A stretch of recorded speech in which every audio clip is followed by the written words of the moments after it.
Sisi tumeona umeunda serikali ya taifa na umesema tutahusisha kila mtu, na sisi tumekubali uhusishe kila mtu katika serikali ya taifa ili tuweze kusongesha kaunti hii yetu na ukanda wa Pwani mbele kabisa.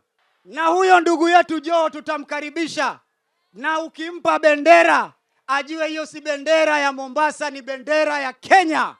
Kwa hivyo aserve Kenyans, awache ile vituko ya Mombasa County. Your Excellency, mimi niko tayari kusimamisha hii chama ya UDA vizuri, na UDA itasimama. Na nyinyi niliwaambia muache wasiwasi ati watu wameingia.